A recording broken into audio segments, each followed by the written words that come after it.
So there are constraints on how you can interact with the world in a successful manner. Let's assume that you don't want undue pain and anxiety.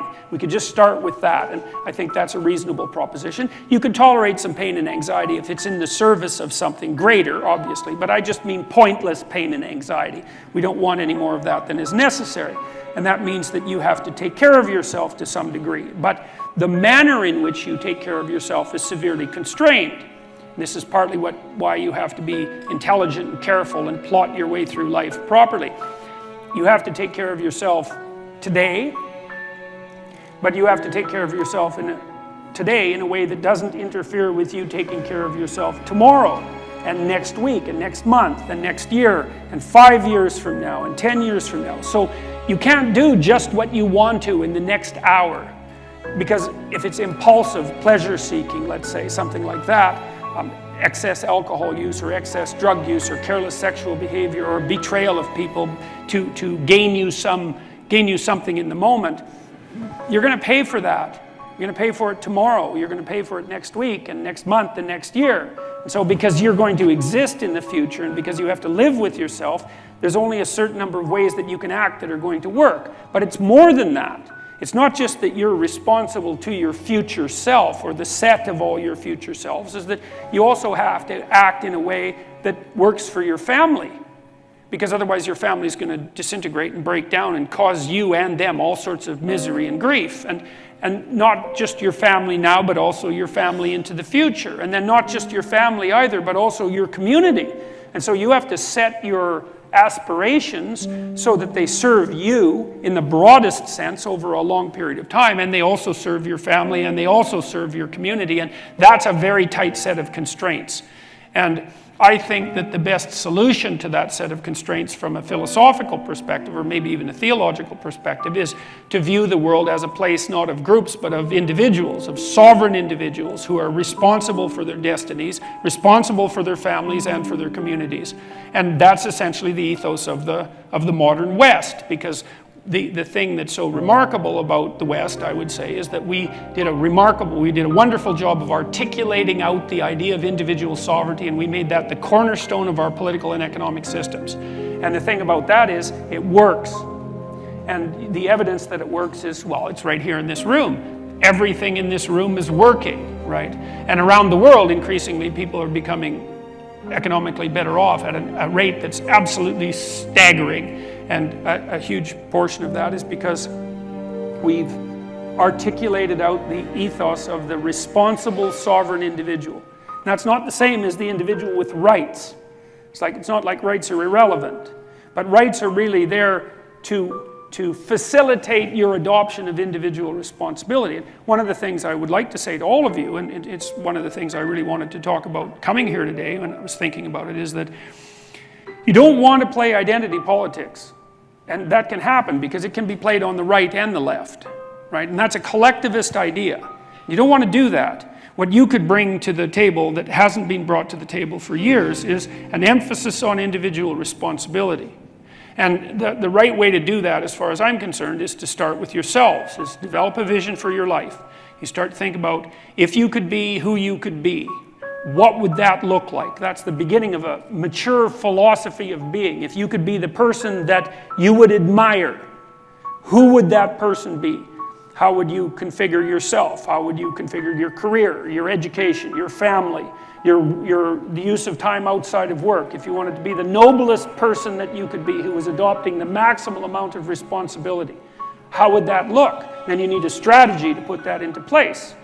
And that's the way you change things properly, and also the way you do the least amount of harm while you're changing them. Life has a tragic element, because we're vulnerable, all of us, and we know it, which is the particularly human curse, let's say. We're aware of our vulnerability, and it's not just vulnerability in the tragic sense, it's also the human proclivity for evil that makes the tragedy of life even worse than it would otherwise have to be.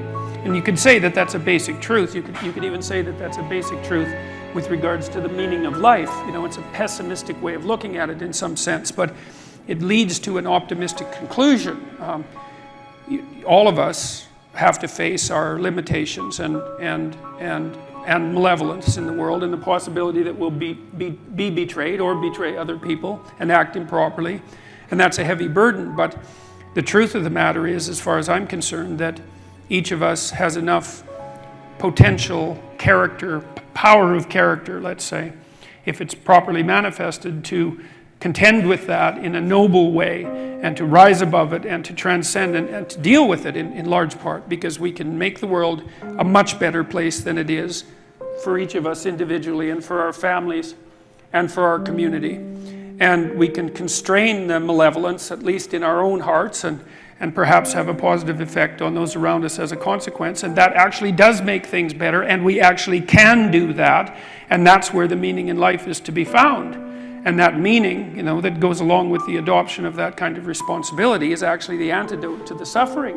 You know that perfectly well, because all of you need a reason to get out of bed in the morning, especially on a rough morning, you know, when things aren't going so well in your life. And there will be plenty of times when things aren't going so well in your life.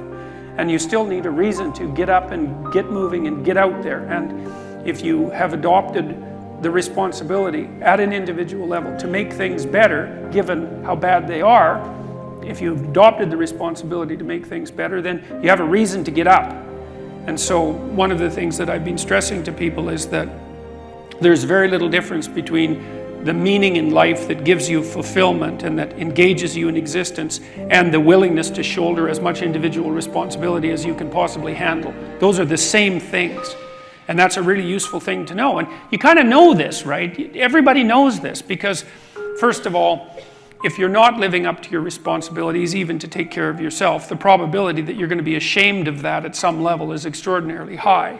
And so your own soul tells you that you're in error, so to speak. But also, if you look at who you spontaneously admire, which is a good indication of where your value system really sits, you'll see that the people you admire are always people who take responsibility for themselves and responsibility for their family and responsibility for their community. You know, we're cynically, it's often considered that we admire, let's say, the rich and successful because of their status and their wealth and their power. But that's a very shallow and it's very trivial, and I also don't really believe that it's true. I think that the people we admire are people who conduct themselves admirably in life, and you get a spontaneous admiration as a consequence of that, and that's a call from the deepest reaches of your being to imitate and to follow in that pathway, and you can do that. And so you need a meaning to offset the tragedy of life. Otherwise, you just suffer stupidly, and you tend to make people around you suffer the same way. And the way that you find that meaning is by adopting as much responsibility as you can. And what's also so fascinating about that is, you know, you're characterized by an indefinite potential. And it isn't easy to understand exactly what that is, that potential. But you know, it's what people call you on when they say, you know, you're not living up to your potential, whatever that is. That potential will be called forth from you as a consequence of adoption of responsibility, because it won't manifest itself unless you take on a load. You're not going to develop in all the ways you could develop unless you set yourself a serious challenge, because it takes the challenge to pull that out of you and also to motivate you to rid yourself of all the weaknesses and personality flaws that you've accumulated across the years, and to let those disappear and burn off you.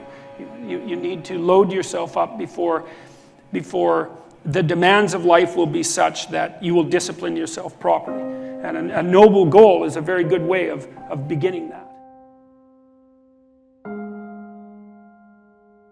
Get your act together. You've got things to do in the world. The absence of your full being in the world leaves a hole that is filled by terrible things. At minimum, you have an ethical responsibility to ensure that the world doesn't devolve into something approximating hell.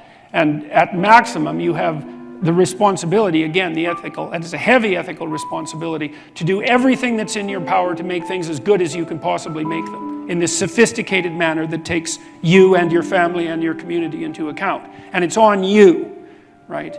And that's meaning. You know, people say, well, I'd like to have a meaningful life. It's like, well, fair enough, but the price that you pay for the meaning that transcends tragedy is the adoption of responsibility for the catastrophe of existence.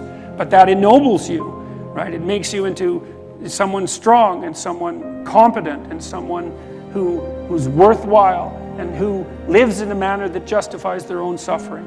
And that's what, there's nothing better than you could possibly do than that.